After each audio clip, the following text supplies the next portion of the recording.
Ani kitaaba kiyya wayita barreessu qabsoo qonnaan bultoota Baalee jedheen barreessu sabuun natti fakkaata. Maatii warra balbalaa ibiddaa karraa gosa saba jedhama. Asiin daggala keessa jiranii addunyaa biraatii waliin arganii teknooloojiin hin jiru. Garuu dippiloomaasiin barbaachisaa akka ta'e Oromoo biraa waliin tokko ta'uun akka barbaachisaa ta'e yaaduun isaanii baay'ee gaaffii. Yanaloo guutuu akka nama gartee amantaa hin qabnetti namoota baay'eetu naa kaasaa ture. Laaptooppii kiyya akkana garagalchee akka nama hojii waajjiraa hojjedhuu fakkeesse yeroo yaadiksan jechuudha. Barreessaa ture. Gaafa hundaayyuu rabbi isaa halkan leelii kadhatee ka'ee qabsootti seenaa milkii malee hongoon galeetiin hin jiru. Kitaaba jalqabaa gaafa inni barreessu obbo Dinquu Dayyaasa waan na gargaare.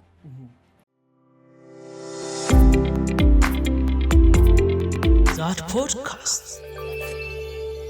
Zaad. Bismillaahi Rahmaani Rahiim. Assalaamu alaikum wa rahmatullaahi wa barakaatu. Kabajamtoota daawwattoota keenya kan guutuu addunyaa irratti argamtan hundi keessaniyyuu iddoo isin jirtanitti nageenya Rabbii dhufee isin bira haa qubatu. Guyyaa har'aa istuudiyoo keenya Damee Baaleetti sagantaa keessummaa keenya irratti keessummaa jabaa tokko istuudiyoo keenyatti qabadhee dhiyaadheera. Hundi keessaniyyuu sagantaa kana haga xumuraatti akka hordoftan abdii isin irraa qaba. Sagantaa keenya guyyaa har'aatiin nama jabaa tokko nama seenaa qoratee bilcheessee akka silaamaluu fi bakka silaamaluu uummata biraan gahe kitaabota hedduu qopheessuudhaan kan beekaman as istuudiyoo keenyatti affeeradhee sagantaa jabaa tokko waliin qopheessuudhaaf deema. Sagantaa kana haga xumuraa daawwadhaa irraa fayyadamtanii kallattii gara sagantaa keenyaatti isin dabarsa. Zaad Podcast. Zaad. Waamicha keenya kabajanii istuudiyoo keenyatti argamu keessaniif galatoomaa ulfaadhaa isin jechuu barbaada. Sinis baay'ee galatoomaa ulfaadhaa. Hawaasa bal'aa nu daawwataa jiru daawwattoota keenya daawwattoota miidiyaa keenyaatiin wal baraatii gara sagantaa qabannee dhufnetti ceenaa takka lama jennee. Jalqabarratti akkuma isin jettan isinis asitti affeeruu keessanii hedduu galatoomaa. Ani maqaan kiyya Amanna Shaafseen jedhama. Akka isin amma kaastan kana waan baay'ee hojjedhee seenaan kun seenaa bal'aadhaa. Seenaa kana hojjedhee xumurii waan jiru hin qabu. Dubbiin akka isin geettan san hin geettu. Jalqabbiin ani hojii qaatee bara 2002 irraa hojii kan hojjechuu eegale. Waa'ee qorannoo seenaa. Waa'ee qorannoo seenaa kana. Wanta irraa eegale jalqabani hojii kana kan eegale Aanaa Dawii Qaachanitti bara 2000 jechuudha. Yeroo sanitti kitaaba dubbisaa ture. Kitaabni kun jaalala qabsoo qonnaan bultoota Baalee akka nuuf keessatti horadhu akka inni gartee hojii kana cichoominaan hojjedhu baay'ee na kakaase. Akkasuma manguddootu jira Maammaa Molee Aagaa jedhama. Maammaan kun qabsaa'ota Jeneraal Waaqoo wajjin turan. Abbaan isaallee gaafa cirrii jaarraa fa'aa gara dirraa kanaan qabsoo finiinsaa turan. Molee Aagaa kallattii kanaan qabsoo finiinsaatiin hin ture. Maammaan Molees ilma isaaniiti. Dawii Qaachanitti wal agarreetti ani odeeffadha. Jalqaba kitaabni jaalala qabsoo na keessatti uumeera. Ansan dura seenaa qabsoo qonnaan bultoota Baalees baay'een beeku. Hubannaas baay'een qabu. Hojiis akkuma isin jedha achitti qaxarame baay'ee hubannaa irraa hin qabu. Garuu kitaaba san akka malee dubbise. Kitaabni kitaaba yeroo dheeraa barreeffamedha. Achirraa ka'eetiin garan dhufe. Waliigala kanatu kitaaba kana akka barreessuuf akka hangana shaakaluuf akka kaasichuu barbaadeeti. Kun start pointidha yookaan ammoo akkaataa itti sagantaa waan kana jalqabdanidha. Kitaaba sana maqaa isaa beekuu dandeenya?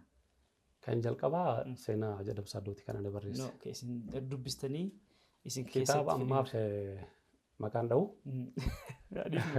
Ayyee wal barnoota hawaasaatiin wal qabatee xiqqoos of duuba isin deebisuu barbaade. Amanna Shaa akka taatan maqaan keessan himtanii jirtanii barreessaa kitaabaati.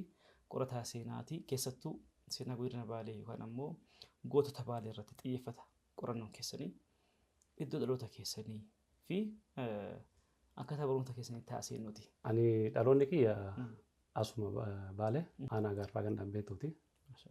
Gosti tiyyaallee Ambeentuudha. Arsiidha. Arsii lafa Baalee jechuudha siiko. Waa'ee Arsii waa'ee lafa Baalee jettanii kun wayita gosa keessan himattanii Ambeentuun gosa Arsii keessaa isa tokkodha. Arsii jechuun gosa akkasimi? Akkasi. Arsiin gosa yoo ta'e lafti hoo eessa fa'a? Waan gaarii nakaaste yeroo baay'ee miidiyaa irratti wantoonni kun hin naanna'an. Amma nuti an fakkeenyaaf Arsiidha. Ambeentuudha. Ambeentuun ilma bullaallaati. Bullaalla ilma hangafa siikooti. Siikoo ilmaan 16 qaba. Hangafni ilmaan bullaallaa 16 keessaa ambeentuudha. Ambeentuun bokkuu qaba. Bokkuu jechuun hangafa gosaati. Maal jechuu barbaade ilmaan siikoo gama jiruu fi ilmaan mandoo gamana jiru ilmaan Arsiiti, ilmaan abbaa takkaati. Baalee wanti jedhamu kun maqaa lafaati. Wanti kun miidiyaa hawaasummaa irratti qabsoo kaasa. Lakki isin obboleeyyanii yoo jedhanii lakki nuti obboleeyyanii miti jedhan. Garuu obboleeyyan. Fakkeenyaaf anamma maatii gadaana ilaali. Istiraakchariin gosaa kun akkamitti fakkaate? Maatii warra balbalaa, ibiddaa, karraa, gosaa, saba jedhama. Gosaaf gosti maal taati? Saba taati. Saba taati walitti. Amma Arsiin gosa takkaadha. Maccaaf Tuulamaa, Raayyaa Asaboo. Kunneen naanna'ee gosoonni shanan kun walitti deebi'anii maal ta'anii? Saba ta'an. Saba ta'an. Sabaaf sabni maal ta'anii? Biyya ta'an. Fakkeenyaaf amma namoonni baay'een yoo ati Arsii jettuun lakkan Arsii miti Baalees jedhan. Oromoon dur gadaa takkaan bulti. Booda gadaan meeqa taate? 5 taate. Maaltu san fida? Babal'ina, wal hormaata, uummataati. Har'allee mootummaan maal godhe? Baalee bahaa. Baalee Arsii lixaa, Arsii bahaa. Fakkeenyaaf warri Baalee bahaa godina kanatti ay dhufeetiin mana murtii sana bulchiinsaa asitti geggeeffachuu caala achumatti wal bulchuu danda'e. Kun hooma kalee gadaan Oromoo godhaatiin turte. Sanni bulchiinsaa addaan qoodamuun waan dhibba addaa qabu miti. Akkuma isin jedhe tajaajila gahaa bakka walitti kalaqatu argachuudhaaf waan ta'edha malee dhibba addaa waan qabu miti. Garuu naannoo kanatti dhaloonni hubannoo gahaa qabaachuu danda'u qaba. Waan godina ta'aniif nuti abbaa tokko miti walitti dhufeenya hin qabnu wanti jedhamu sirrii miti. Kun waan wakkatamuu qabu miti. Rakkoo hubannoo kan nurraa eegamu inni kaleessa abboonni keenya osoo hin baratin waan bal'aa dalagaatiin turan. Nuti har'atti yeroo baranne yeroo sila gartee qaroomin hin jiranitti hubannoo nuti keessa jiru xiqqoo. Akkas. Hayyee akka qorataa seenaatti cabseetumaa sagantaa kana seenee isin gaafadhe malee kaayyoon nama naa baaneef illee kanaa miti. Jalqaba irratti na kaasuudhaaf yaaltanii jirtanii adeemsi waan kana keessatti hin baane bakka dhaloota keessanii beekuu gosa keessa wayita himattan achumaan keessa isinii bahe.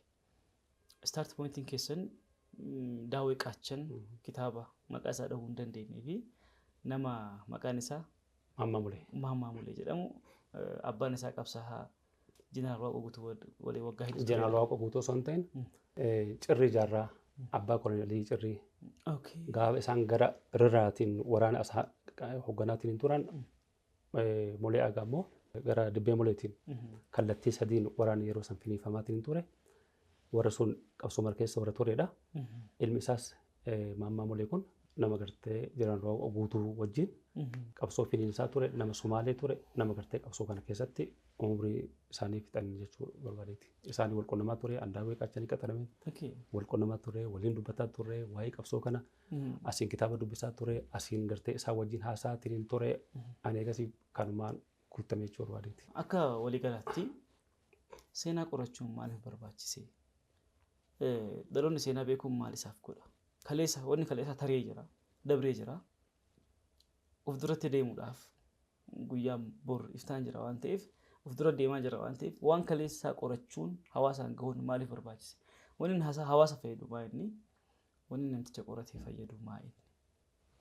Kanarratti waan gaarii na kaaste waan kana yeroo duu turqubsataa turre nuti yookiin sabni tokko seenaa ofii barreessuun, seenaa ofii tiiksuun, seenaa ofii kunuunsee dhaloota dabarsuun dirqama. Maali barbaachisummaa isaan kan jetteef yoo ati seenaa kee beekte, seenaa kee barreessite lafa hin kaayin namni biraa seenaa san gara barbaadetti jallisee waan barbaadesii barreessaa jechuudha. Hanga seenaa kee ati hin tiiksinetti namni biraa seenaa jajjaba kee, seenaa boonsaa kee, eenyummaa kee soba yookiin karaa irraa dabsee sitti himaa jechuudha. Fakkeenyaaf seenaan keenya seenaan qabsoo qonnaan bultoota Baalee seenaa qabsaa'onni keenya mirga ofii kabachiisuuf bilisummaa ofii argachuuf lafeen itti cabde dhiigni itti jige wareegamni guddaan itti kafalame qabeenyi guddaan umrii isaanii guutuu itti dhangalaasan qabsoo seenaa keessatti hojjetamee hin beekne jechuun dandeettaa uummata Oromoo keessatti fakkeenyaaf qabsoon qonnaan bultoota Baalee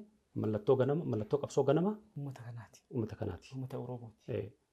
Qabsaa'onni keenya osoo hin baratin osoo mootummaan ollaa isaan hin deeggarin yookiin akka har'aa kana teeknooloojiin namni ala taa'ee osoo isaan hin deeggarin bakka barnoota gahaa hin qabnetti qabsoo hangas ga'u injifannoo hangas ga'u mootummaa meeshaa waraanaa hanga funyaan hidhate kan jeneraalota gurguddoo qabu kan warra adiin gorfamu faana dhaabatanii falmataatiin hin turan. Sun nuuf injifannoo guddaadha. Dhaloonni akkasii ani kana booda waan dhaltullee itti fakkaatu. Hanga jeneraal Waaqoo Guutuu fa'a, hanga Ajaa Saaddoo fa'a, hanga jeneraal Hussein Bunee fa'a, hanga Kolonel Adam Jiloo walii gal qabsaa'ota kenna. Rabbi isaanii araaramu. Isaan hanga isaan jaaladhu, hanga isaan kabaju, hanga isaan natti mi'aan an arratti ija isaanii ilaalu malee ija nama biraatiin arguun qabu dhugaa rabbiifsti. Kabaja isaaniif qabu jechuu barbaadeeti. Dhugaa irratti dhalatanii, dhugaa falmataa turanii, dhugaa irratti du'an. Har'atti immoo nuti gartee ifaa jeeteenna. Nuti gartee osoo akkuma nama kamiituu jiraachuu dandeenyu. Jiruu teenna dhiifneetiin gartee qabsoo keessatti dhalannee qabsoo keessatti duune seenaa keenya gartee barreessaa dhaloota nugaa jedhanii qabrii keessa nutti lallaban.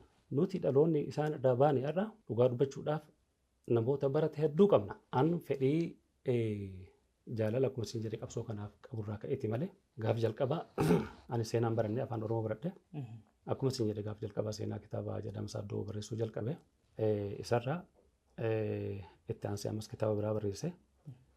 Kitaabni jalqabaa Ajaa Saaddoo barreessee fi kitaabni lammataa barreesse tokko miti. Muuxannoo irra jabaataatiin fidda waan ta'eef. Gaaf jalqabaa akkuma isin jedhe fedhiin itti seene. Booda immoo muuxannoo argataatiin dhufe. Dogoggora gaaf jalqabaa gartee kitaaba Ajaa Saaddoo irratti uumaatiin hin turre sirreessaa fide. Kana kan godhuuf maa inni tokko akka ilma nama gartee gootota sanarraa dhalateetti gahee kiyya ba'uudhaati. Lammata ammoo jaalalaa fi fedhii na keessa jiru san galmaan ga'uufi. Ani waggaa 16, 17 hanga dhaatti jireenya dhuunfaa kiyya baay'ee waan hin jenne namoonni baay'ee na beekani. Gaafa waa'ee seenaa kanaa barreessuun baay'ee akka eekkaatitti ilaalamu laaptooppii kiyya akkana garagalchee akka nama hojii waajjiraa hojjedhuu fakkeesse yeroo yaadiksan jechuudha. Barreessaa turre baay'ee hojiirraallee ittiin ari'amaa ture ji'a 8 baaleen dhufuuf anaan ajaa'iba ta'e yeroo 3-4 asii ittiin ari'amaatiin hin ture yeroo san seenaa namoota kanneen barreessuun akka guddaatti si gaafachiisa. Ammatti ammoo gartee seenaa namoota keenyaa seenaa abboota keenyaa barreessuudhaaf wanti daangessu hin jiru hojjechuu hin dandeenya. Garuu osoo hojjechuu dandeenyu hayyoonni baay'een ciccimoon osoo jiran beektonni baay'een ciccimoon osoo jiran seenaa kana barreessuu dhabuun cal'isuun hedduu maaliif waan jedhu mallattoo gaaffii guddaa keessatti uumeen akka nama tokkootti. Fakkeenyaaf namni ogummaa kanaan barate baay'eetu jira. Namni hojii bal'aa caalaa waan baay'ee hojjechuu danda'u baay'eetu jira. Garuu maaliif cal'isan? Maaliif cal'isuu filatan? Maaliif hin barreessine? Isaan barreessuu dhabuun ammoo akka seenaan kun dhokatu. Seenaan kun ammatti mallattoo gaaffii guddaa jala galeera. Maaliif yoo jette seenaa kanatti kitaabni barraa'ee hin jiru. Maddi ragaa kitaaba kanaa maa inni qabsaa'ota kalee isaa wajjin ture manguddoota keenya. Ani beekaa gaafa kitaaba kan hojjedhu manguddoonni baay'een irraa waraabaatiin hin ture, ragaa kan irraa qorataatiin hin ture, baay'een isaanii du'aniiru. Rabbi isaanii araaramu. Rabbi warra jannataa sana godhu. Ammatti immoo maddummaan ragaatu bakkummaan ragaa irraa argattu iyyuu gabaabataatiin hin jira. Qabsoo hangana bal'atu. Injifannoo hagana ga'u kan abboonni keenya gartee akkuma isin jedhe lafee irratti cabte. Kan gartee sanyiin itti citte, kan jiruu fi itti dhaban, kan umrii isaanii guutuu keessatti dadhaban. Barreessuu dhabuun yoo itti barreessite iyyuu aan dhugaa dubbachuudhaaf komiif osoo hin taane yeroo kitaaba kana barreessaatiin hin turetti nama as baalee kana itti gaafattu hamaxxas nu atettuun fedhiin jiru laafaadha. Ani yeroo kitaaba jalqabaa gaafa ni barreessu obbo Dinqoo Dayyaa Sabaan na gargaare. Ani kitaaba barreessu naannoo baaleen gaafadhu. Nama wayii abbaa qabeenyaa gaariidha. Ammatti kaasuu nu barbaachisu. Ispoonsara kitaaba kana maxxansu waan jedhu kaaseef. Asirra kaasuun miidiyaa irratti kaasuun barbaachisu waan gaariidhaan argine walii galatti maas jechuu barbaadeeti. Nuti seenaa kana barreessuudhaaf hayyoonni seenaa qorachuu, kitaabatti deebisuu, abbootiin qabeenyaa mallaqaan deeggaruu, manguddoonni agartiin hafan namni gartee ragaa san yookiin seenaa san beeku ragaa kennu kuni waltin dhiseetiin gartee seenaa kana dhalootaaf dabarsuu gabbisuu gahee kennuu dandeessu fakkaata. Haasaa kee keessatti seenaa qonnaan bultoota Baalee keessatti dhagahee ture. Yeroo tokko walgahii wayii irratti walgahii namoota gurguddaa akka Baaleetti jiran irratti seenaa qonnaan bultoota Baalee waliin nuun jedhaniif qabsoo kenna. Qabsoo Baaleerraa finiinaa ture san qonnaan bulaa godhan gadi buusuudhaaf jedhamaa ture. Garuu dhugaan jiru yeroo sanitti uummanni kun uummata qonnaan bulaadha yookaan ammoo horsiisee bulaadha iddoo jirutti. Dhuguma seenaa qonnaan bultoota wanni jedhameef iskeelii isaanii gabbuusuu fi guddina isaanii jabina isaanii gabbuusuuf jettanii yaaddanii isin jidduudhaan wanni kana isinii kaasif sila gaafii baay'ee qaba beekana keessan adeemsa jalqaba irratti. Waan gaarii na kaastee beeki. Gaafiin kee dunatti toleeraa dhugaa birbachuudhaaf ani kitaaba kee wayita barreessu qabsoo qonnaan bultoota baalee jedheen barreessu sabuu natti fakkaata. Fakkeenyaaf Jeneraal Waaqoo Guutuu hoggansi qabsoo kana Jeneraal Waaqoo Guutuudha. Ilma Raayituuti. Raayituun baddaa miti. Gammoojjiidha. Gammoojjiidha. Kooneel Cirri itti aanaa hoogganaa qabsoo baaleeti. Daawwee Qaachanne noo Maddoo Laabuuti. Maddoo Laabuuti. Kooneel Adam Jiloo Maddoo Laabuuti. Jeneraal Hussein Bunee Sawweena. Sawweena. Kooneel Kadir Waaqoo Shaaqee walii galatti jeneraalota lama qabsoon kenna jeneraalota lamaa fi koloneelota gara 58 walii gala 60 qaba jechuudha. Kunniin martuu isaan kunniin hedduun isaanii keessaa Aachismii Abbaawashaa meebii isaan gara Saafogeeti jidduu lama jiranaa jennu. Qabsoon kun nama dhugaa rabbii dubbanne kan qonnaan bultoota baaleeti moo kan horsiisee bultoota baaleeti. Yooma ta'e iyyuu an kan wayita jedhu gammoojjiin illee teenna baddaan illee teenna naanna'ee uummata kana walitti buusuuf injifannoo wal saamsisuuf ifaajee tokkotti kennuun kun dubbii dhugaarraa maddite osoo hin ta'in dubbii gartee jarratan afaan godhaniitiin jiru lamaan waliin cabsuuti malee qabsoon ta Oromooti. Ka'umsi qabsoo akkuma isin jedhe gartee lafteen irratti diina biyya isaa irratti dhufee isa gabbarsiisuuf deemu hin gabbarru lafteen hin kenninuudha. Kanaaf ani qabsoon tuni qabsoo diddaa gabrummaa Oromoo baaleeti malee yookiin Oromooti malee qabsoo qonnaan bultoota baddaa baalee qofaa miti waan jedhu kaasuu barbaada. Kuni nu keessaa osoo hin ta'in qaama biraarraa waan maxxanfamedha. Ifa galaadha. Kun ammoo akkuma jalqaba irratti jechuudhaaf yaadee iskeelii isaanii gadi buusuudhaaf waan dhufeedha jechuudha. Kanaafiyyuu qabsoon turte qabsoo qonnaan bultoota baaleetii miti. Qabsoo diddaa gabrummaa Oromoo baaleeti. Injifannoon Arsii baalee injifannoo Tuulamaati. Injifannoon Tuulamaa injifannoo Oromoo Arsii Oromoo baaleeti. Walii galatti ciminni baalee ciminni Oromoo hundaati. Kanaaf fuuneetiin gartee Oromoo injifannoo Oromoo gandatti galchuun gadi buusuun hin barbaachisu. Kun maal sitti fakkaate Oromoon kun jara tokko oliif eessa akka ture maal keessa akka ture ni beekama. Addaan qooduuf Oromoo kana humna isaa dadhabsiisuuf isa walitti buusuuf gama hundaa irratti hojjetamaatiin ture. Akkuma isin jedhee Oromoon kun naanna'ee abbaa tokko irraa dhalate. Innis kama Oromooti. Kan gosa takkaatii miti. Laafinnis kama Oromooti. Amma yoo qaanqee qabsoo Oromoo Jeneraal Waaqoo Guutuu fa'aatu qabsiisee jenne Oromoon biraa maaliif akkas ta'a jechuun qabu. Nutti ammoo akkasitti ilaallu. Baay'isoo akkuma jalqaba irratti kaasaa turtanii qabsaa'onni godina kanaa yookaan ammoo qabsaa'onni Baalee kan yeroo san deeggarsa teknooloojiitii fi deeggarsa tokko malee deeggarsa meeshaa tokko malee ufumaa isaaniitii bakka jireenya isaanii irraa ka'anii waan kana finiinsanitti adeemsa keessa qabsoon eega finiintee booda dippiloomaasii isaan ijaaruudhaaf kaayeffatanii ka'an dippiloomaasii Oromoota biraa waliin xalayaa erguudhaaf dubbisuudhaaf waamuudhaaf tokko haa taanu walitti haa dhufnu wanni jedhan kun yeroo hedduu gaafina ta'an maaliif akkuma isin jalqaba jettanii deeggarsi tokko illee biyya alaarraa hin jiru qaamni isaan waliin wal dhaban ammoo qaama ijaaramaa qaama meeshaa guutuu hidhate qaama akkasuma ammoo biyyoota yookaan ammoo uummata adii mari'achiisu yookaan ammoo isaanii waliin tokko ta'ee ka deemudha. Isaan ammoo asiin daggala keessa jiranii addunyaa biraatii waliin arganii teknooloojiin hin jiru. Garuu dippiloomaasiin barbaachisaa akka ta'e Oromoo biraa waliin tokko ta'uun akka barbaachisaa ta'e yaaduun isaanii baay'ee gaaffiina ta'a jechuun baay'ee ajaa'ibaa ture. Wanni kun akka isin qorattanitti ka'umsa maalirraayi? Yeroo sanitti Oromoo asii bahee baratee deebi'ee isaan keessaniitu jiramu. Beekumsa uumamaatu sadarkaa kanaan isaan geemu. Isin haa gaafadhuuti. Ani deebiin qabu.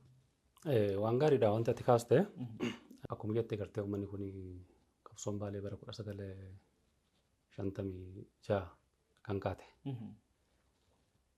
Qabsoon kun sababni isaa lafteen irratti gartee diina Gabbaruu. biyya isaa irratti lafa inni jiraatu irratti dhufeetiin gartee isa gabbarsiisuuf deemu lafteen irratti hin gabbarruu kan jedhu rakaate qabsoon tun tiratteetiin gartee gara siyaasaatti jijjiiramte. Qabsoon tun jalqaba akkuma isin jedhee alimoota nama gartee beekumsi isaanii uumamaan nama baratee gadi hin taane.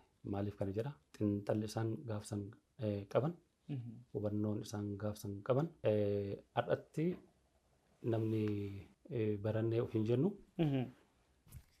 yaada akkasii wannochuun barbaadu. Har'as jechootuma isaan gaafsan jedhan jedhaa jirra. hojii oolchaatiin hin jirre asuma jedhaatiin hin jirre.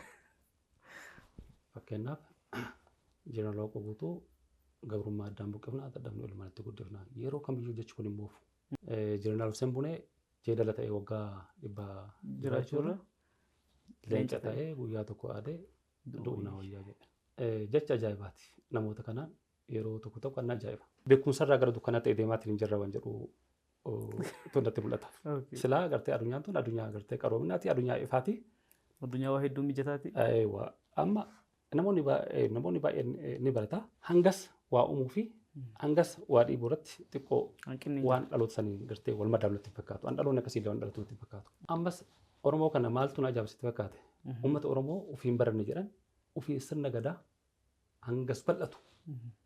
Hangas gartee koompileen nama godhu kalaquu fi itti wal bulchuu isaa.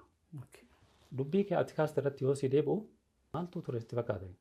Qabsoo tana bareedduuf dhiibaa turanii bakka haalli mijataan hin jirretti qabsoo kana Oromoo walitti finnee wal barsiifnee humna tokko gochuu danda'uu qabnaa jedhaniiti madhataatiin turan garaa jalaan. Akkuma isin jedhe gartee namoonni kun haalli mijataan teeknooloojii akka ammaa kana bilbilli hin jiru, daandiin mijataan hin jiru, lukaan deemanii gaangeen deemanii qabsoo kana finiinsaatiin hin turan. Qabsoo kana yeroo finiinsan Oromoo kana walitti finnaa hin tokkoomsinaa qabsoo tana gartee humna itti horraa jedhaniiti warra Tuulamaatiin akkaataan Haaji Adam Saaddoo Xalaa fuudhee Oromoo kana walitti fideetiin tokkoomsuuf Finfinneetti deemaa jira. Xalaa san Haaji Hussein Suraattuu barreesse. Haaji Hussein Suraattuu barreesse. Haaji Hussein Suraattuu barreesse. Haaji Hussein Suraa jechuun qabsaa'onni kennaa hundumtuuyyuu beekumsaa fi kennama onnee gootummaa adda addaa qaban. Nama baay'ee collee nama gartee yeroo sanitti beekumsi isaatiif xiinxalli isaa nama addaa nama kennama addaa qabudha. Rabbi isaanii haaraaramu. Amantaan kennallee nama akka isaa irratti falmatu martuu warri jannataati jedhama. Rabbi isaanii warri jannataa isaan godhu.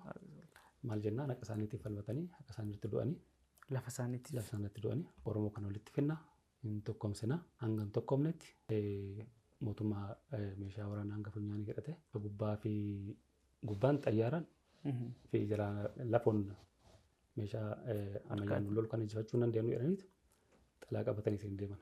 Kun cimina isaaniiti. Ammas humna isaanii gartee hanga danda'ameen fakkeenyaaf Oromoota biraa hirmaachisuuf qabsoo kana keessatti asiin qabsoon Harargeetii fi uummata Harargeetii fi qabsoon Baalee kana walitti hidhamteerti. Walitti hidhata qabdi yeroo kamiyyuu addaan hin baane. Asiinis gara Shawaatiinis uummata keenya dammeessinee uummata keenya walitti finnee qabsoo kana humneessine jedhaniiti xalaa san gartee akkaataa barreessanii Oromoo walitti fiduudhaaf qabsoo Oromoo humnitti godhuudhaaf deemamee jira jechuu barbaadeeti.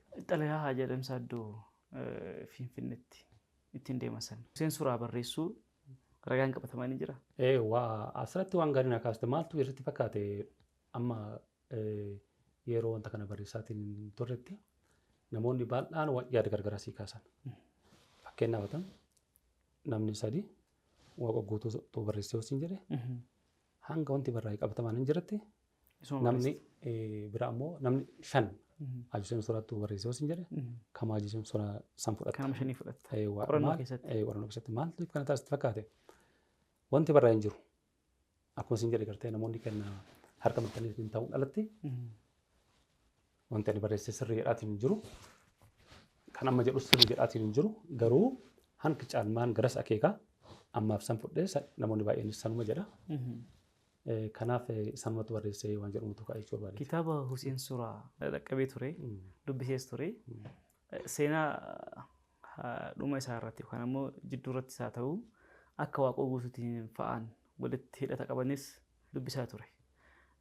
Kallattiidhaan garuu akkas ka jedhu waan hin arginiif isin gaafadhee walumaa galatti namni baratellee boodarratti dhufee jira jechuudha. Hussein Suuraa jechuun nama barate, nama biyyattii tana akka Itoophiyaatti yaadaa ture malee akka Oromootti qofaa miti. Nuti uummata Itoophiyaa bulchuu dandeenya nama jedhee socho'aa turedha waan ta'eef jechuudha. Ayidooloojiin amma qindaa'e fakkaatu kun yeroo san akka waan ka'eetti na fakkaata. Kanaaf isin akka qorataa seenaa tokkotti waan kana himuu keessaniif galatooma. Anis amma achuu badhee jira. Gara gaaffii taanutti isin haasinu. Moo kana waan isin jettan jira kanarratti. Asirratti waan kaasuu barbaadu qabsoon Hussein Suuraas haa ta'u kan Waaqoo Guutuus haa ta'u wanti sirriitti hubatamuu danda'u qabu. Oromoon sirriitti hubachuu danda'u qabu. Qabsoon diddaa gabrummaa Oromoo Baalee tokkollee dantaa dhuunfaaf keessan qabu walitti hidhataadha. Walitti hidhata qaba. Hooggansa tokko jala deeman sawween haa qabsaani. Kallattii sawweenaatiin haa qabsaani yookiin kallattii giniidhaan haa qabsaani. Kallattii gorootiin haa qabsaani. Kallattii garnaatiin haa qabsaani. Kallattii kamiin yoo qabsaan hooggansa tokko jalatti jiru kaayyoo tokkoof qabsaa'u gandaaf hin qabsaani. Dantaa dhuunfaatiif hin qabsaani. Mirga ofii kabachiisuuf qabsaani. Qabsoon sun kaayyoo takka waan qabduuf osoo hin fashalaa'in gara siyaasaatti jijjiiramte. Namoonni baay'een dogoggorri seenaan reefsiin jedhu tokko kana. Hubannoon namoota baay'ee keessa hanga ammaatti jiru. Jeneraal Waaqoo Guutuu barra gaafa dadhabeeyyuu qabsoo tokkummaa Oromoo jedhee maqaa moggaafatee bara. Fedhiin isaa guutummaa inni jabinna Oromoo, injifannoo Oromoo, bilisummaa Oromooti. Inni jarri qabsaatiin hin turte. Hundi isaanii dantaa dhuunfaa keessan qabu. Jeneraal Waaqoo Guutuu yeroo qabsoo kana hoogganaatiin hin turetti mootummaan Haayile Sillaasee isaaf Haaji Adam Saaddootiif namoota gartee humna qabaniin ilma keessan isinii barsiifna gamoo gaarii Finfinneetti isinii kennina qabsoo kana dhiisaa galaa jedheetiin gartee sossobaatiin hin ture akka jagamaa kelloo fa'itti argee miti nuti dantaa dhuunfaa kennaatiif qabsaatiin hin jirru walabummaa fi bilisummaa uummata Oromootiif qabsaatiin hin jirra waan ta'eef nuti gamoo keessaniif yookiin ilma dhuunfaa kennaa falmataatiin hin jirudha.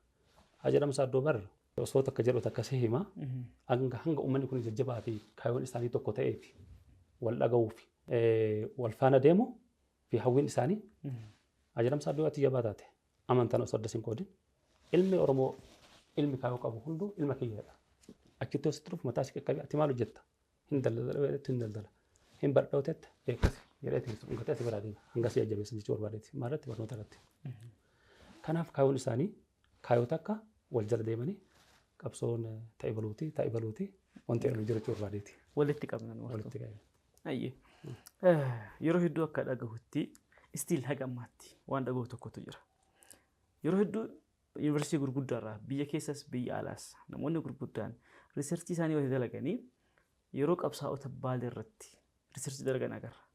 Keessattuu uummanni adiin amanna osoo uummata kanatti waa'ee uummata Baalee bakka tokkotti walitti qabeetti mutate baay'een dhageeffatu namni keenya. Nama ambaattu caala qabsoo kenna beekaa immoo yeroo sanitti jaratu caala qabsoo kenna galmeessiif biraa qabamu ragaan gahaan isaaniif qofa kenname immoo bira ragaan gahaan hin jiru immoo maaliif laata? Mee kanarratti naaf himi.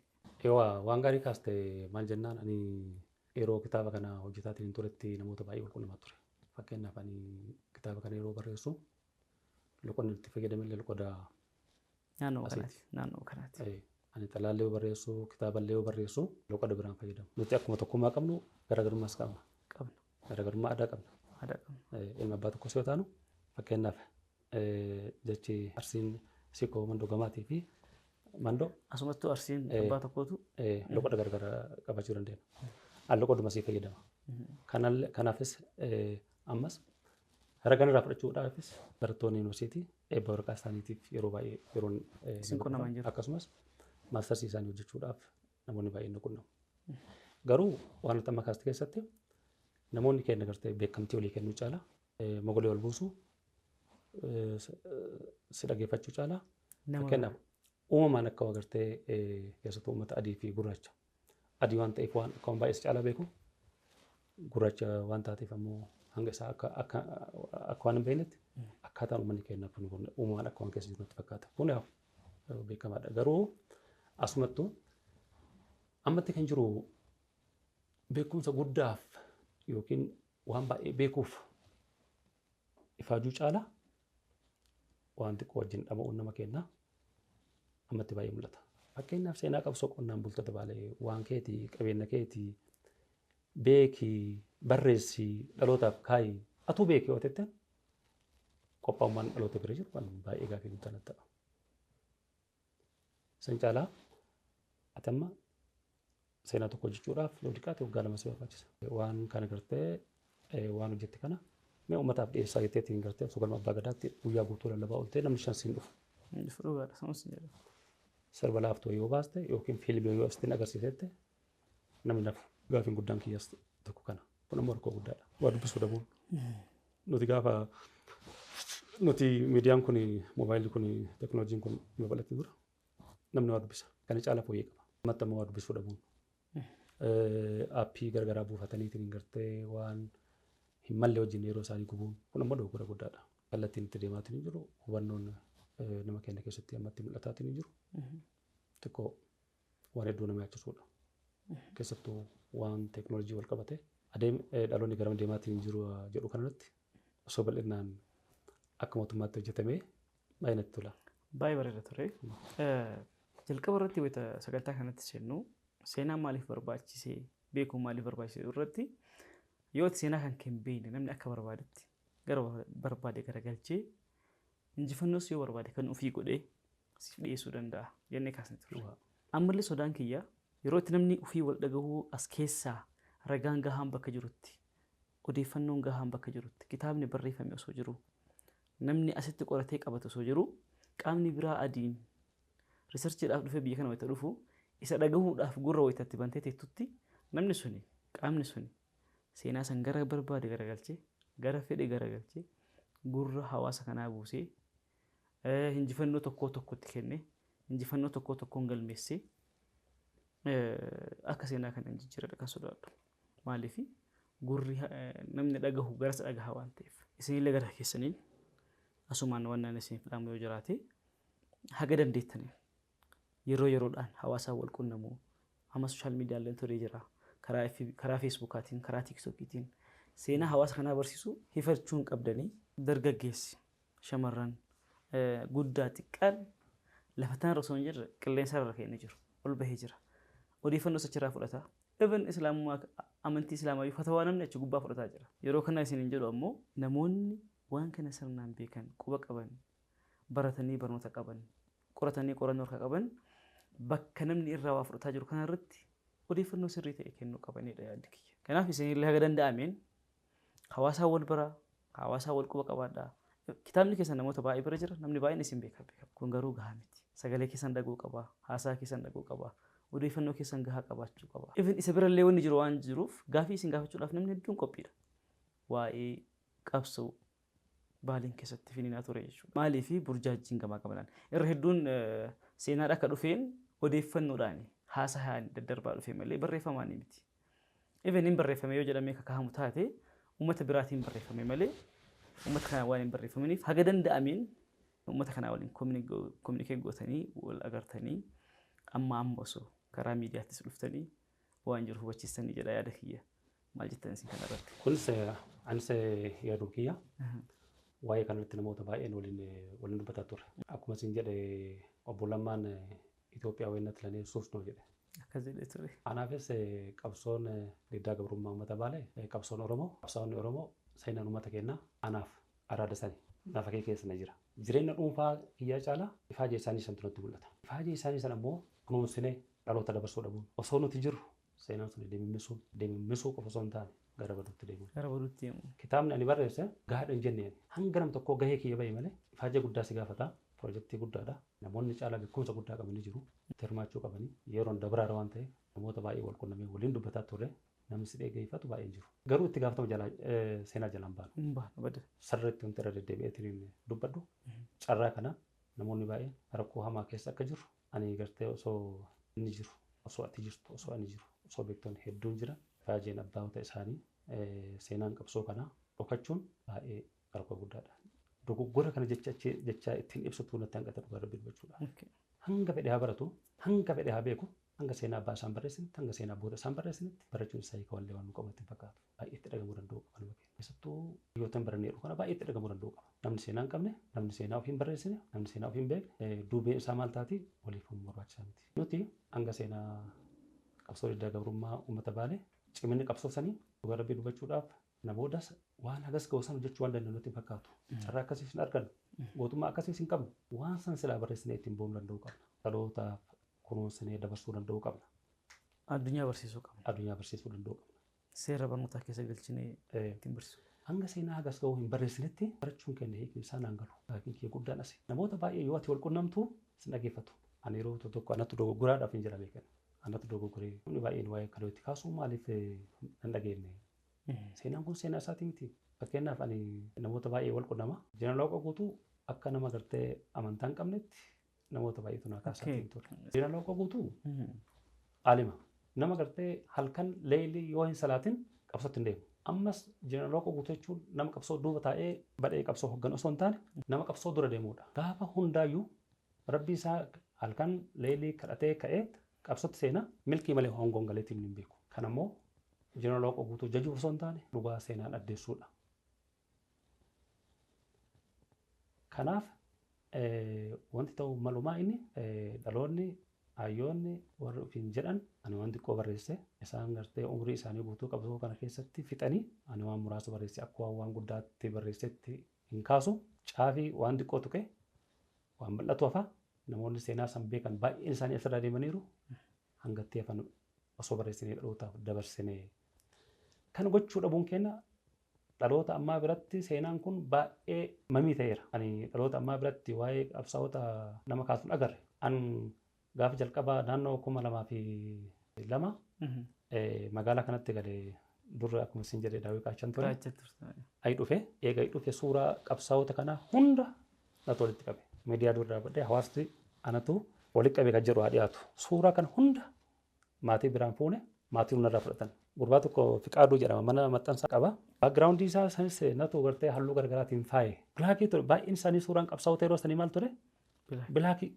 Maatiin iyyuu hin beekan qabsaa'ota kanneen. Amma laale baakgiraawundiin isaa booraa tokko. Maqaa isaanii jala kenne dhaloota jala kenne. Gurbaan sun Fiqaaduu jedhama. Amma Finfinnee galeera. Nama baay'ee ogummaa qabullee. Sinifatullee beek. Gurbaan sun bilisaan ifaajaa ture. Asumaan baay'ee galbeeffachuu barbaada. Yoo dhiqqaate ani suuraa gara 31 guureetiin hin gadhiise. Amma yeroo sochii qeeroo san ijoollee kennaan mee namni kenna suuraa qabsaa'ota kenna haa baruuti. Bajaajii irratti akka boolloo godheet mee maxxanfadhaa jedheen. Maxxanfachuu sodaatan. Ani barre seenaa kanamaa barreessitaaf suuraa kanamaa akkana gootaaf itti adabaa ture. Seenaa qabsaa'ota kennaa suuraa qabsaa'ota kennaa dhalootaan itti walasiisaatiin ture jira.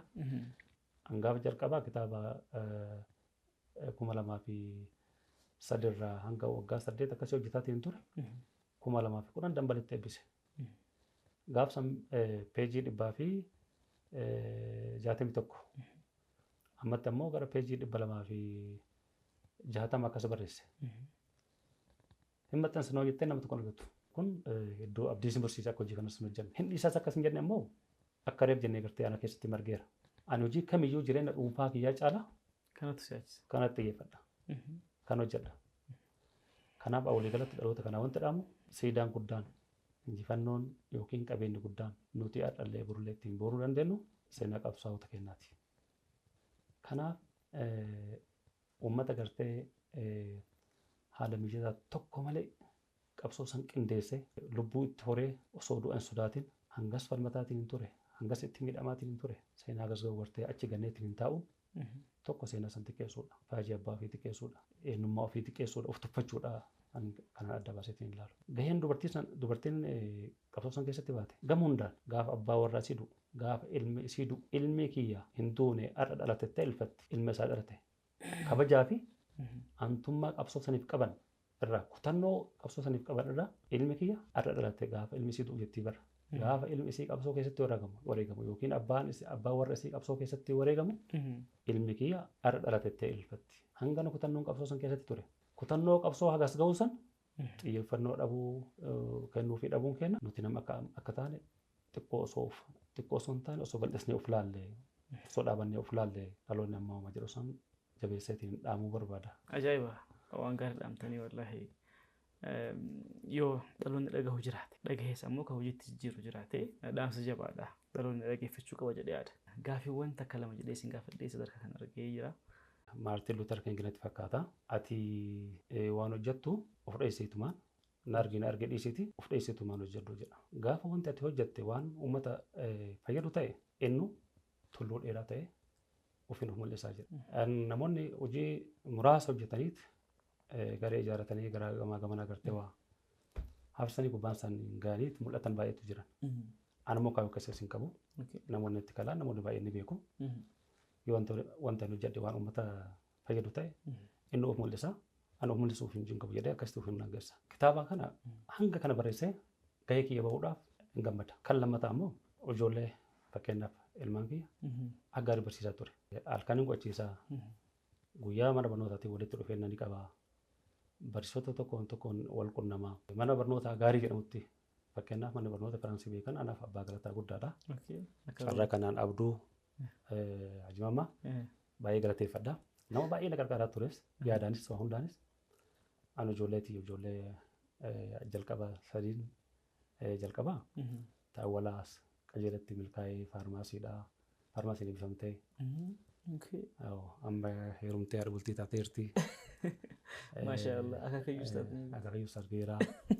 Kan lammataa immoo Jimmaa Yuunivarsiitii jirti. Sunis Maashaallah. Barnoota gaarii biratti. Kan sadaffaa immoo iskoolashiippii argatee Turkii jira. Innis fiildii bareeda barataa. Kan lammataas ta'an amma marsaatti aantu ijoollee lama. Piroojeektii bakka lamatti addaan qoodee itti deemaa jira. Marsaan lammataas akka gaariitti barataa jira. Ijoollee barsiisuu jechuun ulfaataadha. Ijoollee guddisuu jechuun hojii guddaadha. Ilmi jechuun yoo seeraan guddiste yoo kunuunsitee barsiifte ilmi namaa hagam barannetti hagam beeynetti mirga ofiitiyyuu hin falmatu. Hagam barannetti hagam hin beeynetti jiraachuun dhalachuun waan eega qabnatti hin fakkaatu. Kanaaf akkasuma ijoollee tana kunuunsitee barsiisuu jechuun dadhabbii guddaa si gaafata. Ani ijoollee sireesilii hordofa. Dabtara isaanii ilaala. Qormaata isaanii ilaala. Barnoota gaarii fidee hin jajjabeessa. Kaan illee duukuma harkisa. Yoo dide immoo walitti hiita barnootaaf ijoollee walitti. Inni adeemsita. Fakkeenyaaf ijoollee ta'e namoonni ijoollee dadhabnee wanti jedhamu kun sirrii miti. Akkuma ati goote yoo ati rakkoo qabaatte ijoolleen ati rakkoo qabdi. Yoo ati uf kennitee gatii qabdu gatii sila barbaachisu hunda kaffaltee hordoffii goote qo'achiistee ijoolleen milkooyti. Fakkeenyaaf ijoollee guyyaa keessatti sa'aatii muraasa sa'aatii walakkaan caalli qofa boqonnaatti kenna. Addaan qoodee sagantaa maxxansee fi akka isaan qo'atan godha. Halkan hanga sa'a torbaa hanga sa'a sagalii qo'achiisa. Kanaaf ijoolleen illee haaluma sanii milkaa'anii. Milkaa'ina kiyya kana immoo of qofaan daangessuun barbaadu namni hundumtuu osoo akkas godhee kanatti gammada. Namoonni tokko mucaan tokko yeroo tokko qabxii guddaa fide magaalaa kana keessa ilmi cimaan kan nama tokkooti miti ilma biyyaati. Cimni nama tokko keeti ka biyyaati. Mucaa cimaa san maal godhe abbaan mallaqa qaba ilmi kiyya yuunivarsiitii deemuu hin qabu jedhe. Maal ta'uu qaba malee asitti hafeetiin hin gartee achi deemee shiroo nyaachuudha as taa'eetiin hin gartee mallaqni jira asuma taa'ee lakki akkasii miti. Ilmi kun ilma keetii miti barachuu qaba biyya tanaaf ooluu danda'uu qaba jennaan lakki deemuun kun dogoggora guddaadha. Ijoollee haala mijataa osoo barnootaan dhaabbatte haala mijataa biraa uumuuf caalaa barnootaa walitti sammuu isaa ijaartee egeree isaa tolchuudha malee maallaqni dhala barate biliyoona itti kennite yoo mucaan sun kaawwan qabaatiin waggaa tokkotti daara godhee keessaa ba'a. Garuu sammuu isaa yoo barnootaa walitti hiite umrii isaa guutuu hanga asirra jiru waan gaarii hojjeta. Kanaaf gartee namni keenya kanatti xiyyeeffachuu danda'u qaban. Ammatti ijoollee kutaa 8 gadi fa'aatti moobaayila bitan. Ijoolleen daa'imman aappii garagaraa buufatanii osoo gartee tiiktookii waan safuun hin eegne waan aadaa cabsu kan wajjin sa'aatii isaanii guban barnootaan addaan bayan maatiin iyyuu addaan bayan. Ijoolleen daa'imni yoo ta'e gartee warri yeroo baay'ee moobaayilaa walitti hidhatan miidiyaan hawaasaa kun akkuma faayidaa qabu balaa inni qabu guddaadha. Yoo to'annoo hin qabaatin. Maatiin keessattuu asiin wanti an dhaabumaa inni moobaayila ijoolleetti kennuun sirrii miti. Keessattuu ijoollee haga kutaa 9tti moobaayila kennuun gaarii miti. Moobaayilli kun ijoollee akka ofii barbaadetti teknooloojiin kun akka ofii barbaadetti bocaa jira. Ijoolleen aadaa ofii gatanii walumaa galatti aayidentiitii isaanii gataniiti qaama biraa taatiin hin jiran. Kun ammoo dogoggora guddaa waan ta'eef barnoota irraallee fagaataatiin hin jiranii, ofillee dagataatiin hin jiranii. Osoo asitti hiyyummaa keessa jiraatan asitti tiiktookii yookiin miidiyaa hawaasaa irratti jireenya qaranii waan arganiif maatiillee jibbanii ofillee dagatanii achi keessatti of ijaaran. Gaafa kaan yoo guddatan yoo xiqqoo of beekan ani ala deemaa jiran. Kan isaan laalaa guddatan maanni qaranii moobaayila keessaati. Hiyyummaa qabatamaan keessa guddatan caalaa qaranii moobaayila keessaa laalaniiti. Asiin galaanaan jedhanii, asiin gammoojjii ho'aan jedhanii, asiin qormaatatu jiran jedhanii, asiin badanii maatii isaas rakkisaatiin jiran. Amma naannoo baadiyyaatti namoonni baay'een amma sababa ijoollee naamusaan guddachuu dhabuu fi moobaayila yookiin gartee aappii garaagaraa laaluutiin guddatan sammuun isaanii gara malatti ijaarame. Qabeenya guddaa maatii gurgursiisanii biyyaa baqataatiin jiran. Biyya kanaaf illee kan fayyadu, maatii kanaaf illee kan fayyadu, ijoollee saniif illee kan fayyadu jalqaba barachuudha. Hanga barannetti achas yoo deeman jireenya gadadoo jiraatan. Yoo badhatanii jiraatan malee sammuun ittiin waa hojjetanii ittiin jiraatan hin ijaarre. Kanaaf rakkoodha waan ta'eef kan gama kiyyaa akkasii milkaa'inni kee qofti gahaa miti. Milkaa'inni kee qofatti hin gammadu akka jedhamu saaddoo jedhasanii ilmi Oromoo ilmi faayidaa qabu hunduu ilma kiyyaa akka jedhasan annu gara birbachuudhaaf ijoollee kamiyyuu man taane osoo gartee amantaan sabaan addaan baasin ijoollee jechuun jaaladha. Yoo ati gartee maatiin qophaa'ummaa akkasiin qabaatin kufaatii guddatu uumaa namni kenna ijoollee moobaayila ijoollee irraa fageessuun dirqama ta'uu danda'u qaba. Bilisummaan taane ijoolleetti kennuu caalaa ijoollee sammuu isaanii qaruu ijoollee boruuf qopheessuun dirqama ta'uu qabdi mucaa san kaasuu irratti. Maal jedha Waaqoo guutuu gabrummaa iddaan buqqifnaa yoo dadhabne ilmaa itti guddifnaa jedha. Ilmaa itti guddisuu jechuun barsiisuudhaan waa'ee barumsaas dhaamaa turan. Itti aanee kitaabota hagammaatti kitaabota 9 barreesseera maa jettanii. Walumaa galatti kitaaba 8 barreesse. 8 maqaa isaa qabsoos miti. Seenaa wal qabata. Yeroo qeerroon akkasitti wareegama guddaa kafale. Dimokiraasii dhamo duguugii kan jedhu tokko barreessee ture. Dimokiraasii dhamo duguugii. Seenaan jedhamu saaddoo jira. Seenaan qabsoo diddaa gabrummaa qabsoota balee jira. Ammas marsaatti aanu gartee suma san kan deevilooppii godheetiin dura akkuma isin jedhe fuula 161 kan ture. Kan 200tiif hojjechiiseen kan barreesse jira. Ammas gara kitaaba xumuraatti dhufa. Amma kun ijoollee irratti hojjedhe. Ijoolleen teennaa barnoota irraan fagaachuu rakkoo amma qabatama bal'aa amma keessa jiru kanatti hundaa'eet kitaaba ijoollee namusaa barnootaan guddisuu kan jedhu isa xumuraa akka gaariitti kan hojjedheetiin xumure. Kitaaba qabsoo diddaa gabrummaa baalee fi barnoota irratti barreesse kun lamaan harkaa qaba. Walii galatti kitaaba 9 akkas hojjedhe jechuu barbaadeti. Maashaallah waan guddaadha. Hayyee akka nama yeroo hedduu kitaaba keessan dubbisutti namoonni hedduun kitaaba keessan hin beekanii isinis beekanii maqaan keessanis baay'ee bakka hedduu jira. Maal isin haa eeyyu? Waan isin qabattanii dhufaa jirtan jira laata? Kitaaba akkuma isin jedhe kitaabni ani barreessu ta'ee jedheetiin hin gartee homa gabaabduu barreesseetiin hin gartee gadi hin baasu hanga danda'ameen bilcheessee gadi baasa. Ammas wanti ati barreessitu seenaadha. Seenaa kana gartee yoo ati dogoggoraas barreessitee yoo ati waan hin taanes barreessitee hawaasni hin beeka. Hanga danda'amee yeroo kee fudhee ragaa jiru gartee sassaabee tiniinii kan ani barreessu. Gaafa jalqaba kitaaba seenaa jedhamu saaddoo barreessu. Kitaaba sana gara 3,000 barreessee maxxansee kitaabni sun biyya alaatti biyya keessatti yoo dhumate ammas marsaatti aanutti gaafa ani kitaaba qabsoo diddaa gabrummaa Oromoo baalee barreessu akka gaariitti anamma kitaabbiin hanga ammaa barreesse keessaa fireen takka mana kee hin jirtu jedhe dhuga rabbii ammas maa inni hanga danda'ameen irra deebi'ee bilcheessa. Hanga danda'ameen ammas hayyoonni ciccimoon muuxannoo qaban akka gulaalu godha. Ati kitaabni ati barreessitu xalaan ati barreessitu eenyummaa kee madaalti. An akkanas ilaaluu caalaa keessa kee beekumsa kee kan beeku waan ati barreessite kitaabni ganas hin madaalchisa. Ammatti wanti ani qabadhee dhufaatiin hin jiru kitaaba qopheesseera. Kitaaba 2 qopheesseera. kitaaba naamusaa barnootaan ijoollee guddisuu kan jedhu namni tokko na gargaareera. Ammas waan muraasa tokko isa maxxansuudhaaf yeroo muraasa tunaaf. Kitaabni kun kan inni barbaadu kitaaba amma qabsoo diddaa gabrummaa Oromoo Baalee kan abbaan qabeenyaa maxxansu yoo barbaadu ofitti fudhee maxxansu. Dhaloota naa gahu. Handantaaf hin hojjenne seenaa qabsaa'onni kan lafeetti cabsan dhiiga isaanii itti jiisan jiruu isaanii itti dhaban handantaaf hin barreessu. Wanti asiin carraa kanaan uummata keenyaaf ibsuu barbaadu kitaabni kun maxxanu dhaloota biraa gahu. Kanaaf ammoo osoo gartee kitaabatti barreessiteetiin qopheessitu namni si maxxansee hawaasa biraan si ga'e onnee horattaa hamilee argattaa kan itti aanullee hayyoota ofitti dabaltee hojjechuu hin dandeetta. Garuu yoo dadhabdee ifaajjee bu'aa bahii hedduu keessatti kitaaba tokko hojjechuuf baadiyyaa deemtaa, gammoojjii deemtaa, garas jettaa, baasii gargaraa si barbaachisaa, ifaajjee guddaa si barbaachisaa, bu'aa bahiin keessattuu guddaadha. Xumura wayitaatti geettu ammoo yoo namni gartee galmaan bakkaan si ga'uu dhabu osoo akkuma siin jedhe gartee qabsoon kun hagana gartee dhiiga kiyya keessatti gartee lubbuu horachuu baate waan kana keessa kaata baha. Akka gartee akkuma siin jedhe gartee chaalenjiin gargaraa na mudataa ture. Sababa kanaan gartee hojii irraa ari'amaa ture. Baay'eetti rakkataa ture. Baay'eetti dararamaa ture.